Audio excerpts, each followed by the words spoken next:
So that's another tip, and another thing that I want you to focus on is how many underwater fly kicks are you going to do off the dive, of each turn, and what events that you're going to do it for, because we need to start understanding the metrics and the data behind all this. Because if you want to go a certain time, like how do you know you're going to go this time, this outcome, if you don't know the process and the different metrics to order to get there? So things like,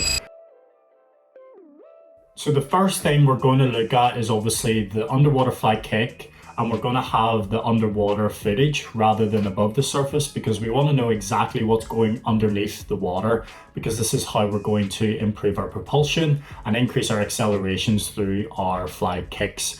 So the first one is going to be from a turn, and then we're going to look off from a push off, because it's really good to understand the difference between maybe coming off a turn, a tumble turn, and therefore coming off more of a push off, which is kind of more your like touch turns. So the three things that I've put inside the from a turn example is, obviously we want to plant our feet relatively high on the wall. Now, where your feet plant dictates kind of where your body and where your push off goes. So if your feet are really, really high on the wall, you're probably more likely going to push downwards, and vice versa. If your feet are really below the surface of the water and quite low on the wall, because you've maybe done it too much of a turn, you've overturned, then you're probably going to end up pushing off in a upward kind of trajectory. So the goal is kind of like our dive. We want to make sure that we're pushing off relatively straight and forwards. So you need to then judge where the best foot placement is for you. For me, it's just a little bit higher, but for you, it could be a little bit lower. I like to kind of almost push on my back slightly and then rotate through and come onto my front. And I also like to do a delayed kick. So if we see here, I have just started to push off the turn here. I'm slightly rotated on my back, and then as soon as I push off, I start to go onto my side, and I just hold that position on my side for a little bit, and then I start to rotate onto my front. And I really like to have a delayed first fly kick. Now, not everyone will want to do a delayed first fly kick. I think this is really beneficial for like 200 freestyle or 200 events, 400 events, sometimes the 100 event, where you're actually just making sure that you're on your front first and then you start your fly kicks. Because actually you're going to be more efficient, you're going to be able to drive more momentum, more force of each fly kick when you're on your front, because it's more natural for us than on your side. It also means then you're not breaking your streamline as soon as you push off the wall, meaning if you start to do your fly kicks here in this position when you're on your side, you're kind of breaking that streamline position, that really nice body position that you've got. And that basically then decreases the momentum coming off the wall. So actually, if you're able to stay tight, stay nice and streamlined off the wall, you can really increase that momentum, that all that effort that you've done to push off the wall, to really maximize that and bring that forward through to the underwater phase and then through to the breakout phase. So you can see here, I've done a bit of a delayed fly kick and then I go into it. So this was kind of more of like a 400 turn, but you know, if you're doing a 100 turn, you obviously want your fly kicks to be nice and short and quick. We have found that your stroke rate, say a high stroke rate is like 50 to 60.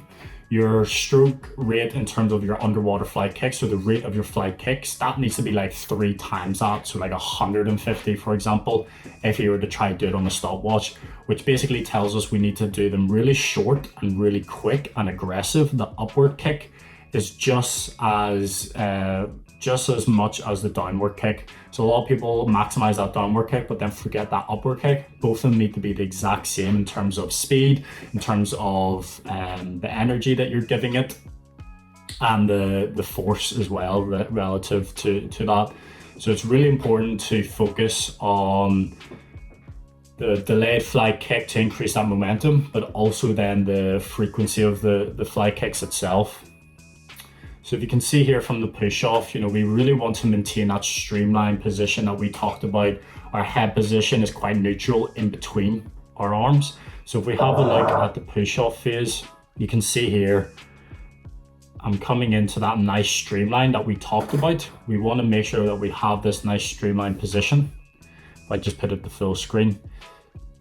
My head is nicely tucked in neutral between my two arms, like my biceps, so I'm covering my ears.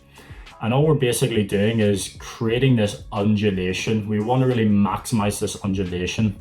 So what I mean by that is if you're pressing down with your chest, I'm about to press down with my chest here, then your upward kick is maximized.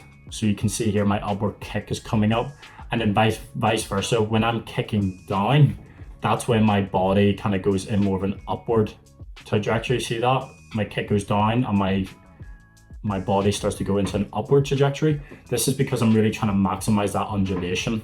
And it really comes down from your chest all the way through. So really start that undulation from your chest, making sure it works all the way down to that whip-like action from the legs and from the feet.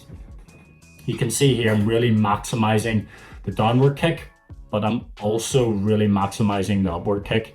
And almost the upward kick's more like almost like a short whip type motion, type cue that you could have. And then the downward kick is more of that forceful, longer type extension. So you can see here, like I'm trying to extend through the downward kick, and then the upward kick, I'm trying to really make it short and snappy. Meanwhile, my arms are staying nice and tight, my hands are coming apart, and this is relatively sturdy, it's relatively steady, you can say. There's not too much undulation. The undulation is really coming from my chest, my core, my hips, and then obviously my legs. So we play that more at like full speed. You can kind of see how quick I'm trying to use my underwater fly kicks. Again, I only do about 3 for a 200 pace type work, 200 events. The 100 I would do 7, and the 400 I do 2. So that's another tip and another thing that I want you to focus on is how many underwater fly kicks are you going to do off the dive, off each turn, and what events that you're going to do it for, because we need to start understanding the metrics and the data behind all this. Because if you want to go a certain time, like how do you know you're going to go this time, this outcome, if you don't know the process and the different metrics to order to get there? So things like your underwater fly kick counts that we've just mentioned. I've talked about, stroke count, stroke rates before, the race strategy, how are you going to pace the race? All these things are like the process, the objectives that everyone talks about. That is so important, because without that, then how are you going to know what time you're going to go? How do you know you're going to be able to put this race together? For me, for example, I know exactly how many strokes I need to take per 50, what my stroke rate is like, how many underwater fly kicks I do, and what the way I'm going to race it in order to go a 145 for a 200 meter freestyle long course, for example. And then I'm working my way back from that time to the processes, and I use those processes then in training as like ammo. So how do we improve our underwater fly kicks? Well, we try to use different positions. So I've used 4 positions where you're on your front doing underwater fly kick, you're on your back doing underwater fly kick, and you're lateral, so on your side doing underwater fly kick. And being in different positions is a really good way to improve your undulations, start to really feel what your back leg, so what your upward kick is doing compared to your front, compared to your downward kick, and really exaggerating these positions. So things like your back is a really good way to learn from this. As you can see, we're really trying to engage the core. We're trying to really have that good flick of that front upward kick. And we're really just trying to maximize that undulation between this chest all the way through to the feet.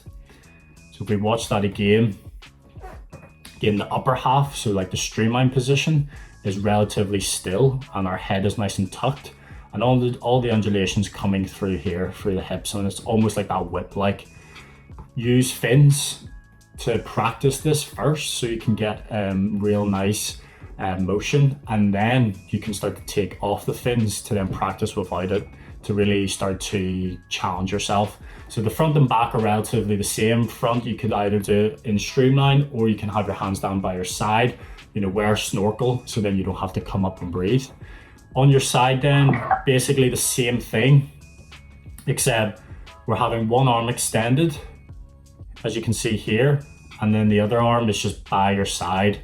And this is a really good way just to, again, really increase this undulation, this motion that we're trying to create through our core, through our chest, and really just flicking the feet front and backwards. You can see we're really exaggerating the flick of each of the feet, but it's not just the flick and the bend in the knees, it comes from your hips, it comes from your core, because that's a really strong muscle to really create that undulation and create that force so that you can get that whip in the first place. So again, wear fins for this too. It'd be really helpful, and then you can take fins off to really challenge yourself. So we've had a quick look at what things to look for in underwater fly kicks, and then we've looked at how to improve it in the water. Now we're going to look at how to improve it on land by doing land-based exercises. You can do these exercises pre-pull, so before you get into the water, to really activate and engage your glutes, your hamstrings, your quads, your core, all the muscles that you need to have good underwater fly kicks. Or you can do it as part of your gym program or land program. So I've picked out 4 that I really like. Side plank drops. Again, you've probably done these exercises before. It's nothing new. We're not trying to reinvent the wheel. We're just really making sure that we're doing these properly. So again, this kind of looks like that lateral fly kick that we were looking at, the side kick. So we're really engaging our core. We're really trying to make sure our body position is good in this. We're nice and straight. And all we're doing is just coming up and down, but in a really controlled manner. We don't want to be rushing through these. 30 seconds on each side is plenty of engagement. Do that 2 or 3 times. And all we're doing is just really engaging your glutes. So we're squeezing your glutes and squeezing your core. The next one then is single leg glute bridge. Again, you've probably done these before.